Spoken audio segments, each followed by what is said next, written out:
Merci. Habituellement, vous savez résumer presque 400 ans d'histoire en 7 à 10 minutes. Je vais parler vite, mais quand j'avais une émission à Radio-Canada, c'est vrai que je parle très vite. Et quelqu'un m'avait déjà dit, vous savez, je vous enregistre le dimanche, mais je vous fais tourner au ralenti durant la semaine. Donc, vous savez, il y a des empreintes dans le territoire qui sont vraiment indélébiles. Et peut-être une des empreintes que vous ne marquez plus, c'est peut-être celle du régime seigneurial. Vous savez, à partir des années 1620, aller à peu près jusqu'en 1854, à ce moment-là, je pense qu'on va essayer de faire ça, je sais pas. À ce moment-là, on concédera des territoires très importants à des seigneurs. Les seigneurs avaient des droits, des honneurs, avaient droit aussi à des obligations. Et ces gens-là devaient reconcéder une partie du territoire à des censitaires qui cultivaient la terre. Et habituellement, le lot qu'on concédait aux censitaires avait 3 arpents de large par 20 arpents de profondeur. Et si vous regardez du haut du ciel, en avion ou en hélicoptère, vous verrez que le sol québécois rappelle fort bien l'existence de ces concessions. Les premières concessions étaient toutes situées le long du fleuve Saint-Laurent ou le long de la rivière Richelieu. Et c'était, entre autres, pour la vallée du Richelieu et dans les régions avoisinant Sorel, c'était des seigneuries qui avaient été concédées à des officiers du régiment de Carignan-Salière. Mais à la fin du régime français, on calcule qu'à peu près 1/20 du territoire québécois appartenait aux communautés religieuses. Et si vous allez à Québec, vous verrez que les plus belles terres, là où sont établies les communautés religieuses, c'est vraiment quelque chose d'extraordinaire qui surplombe le fleuve Saint-Laurent. Il y a eu aussi une expérience, et encore là, cette expérience-là est un peu indélébile, c'est celle de Charlesbourg. Ce sont les Jésuites et l'intendant Jean Talon qui ont bâti un village, mais sous forme de pointe de tarte. Et si vous allez en avion, vous verrez que Charlesbourg, c'est vraiment des pointes en diagonale.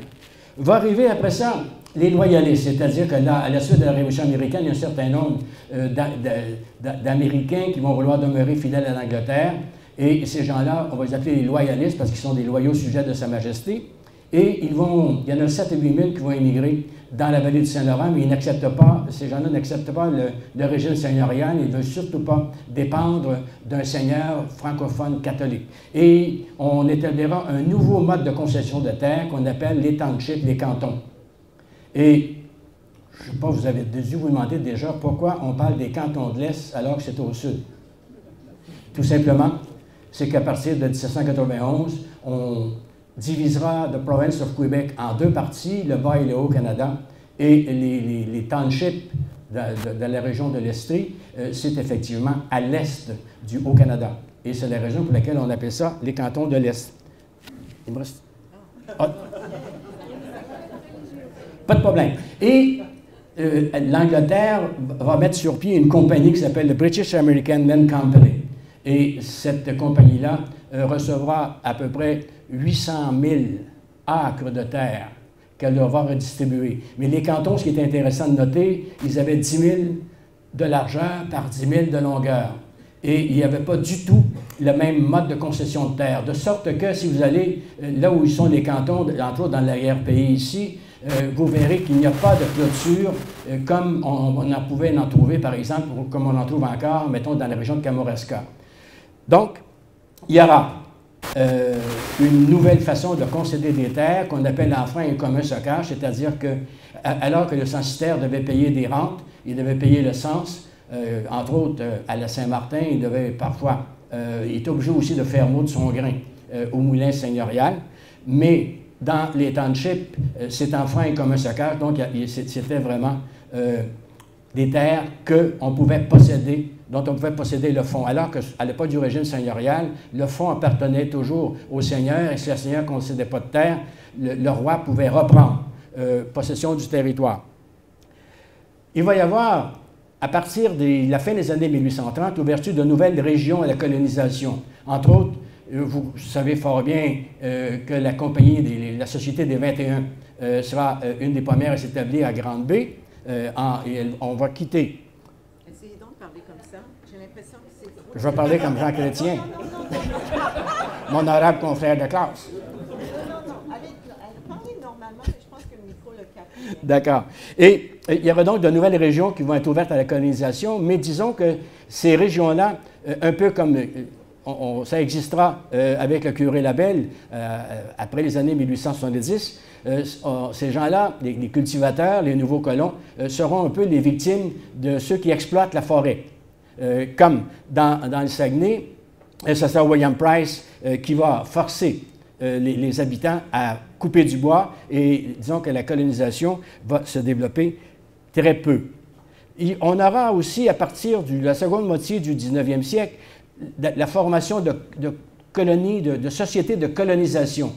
Et ce sera l'époque où, par exemple, dans l'arrière-pays, ici, à Shawinigan, à Trois-Rivières, on aura, à partir de 1852, la permission d'occuper des terres qui étaient à ce moment-là réservées surtout à ceux qui exploitaient le bois.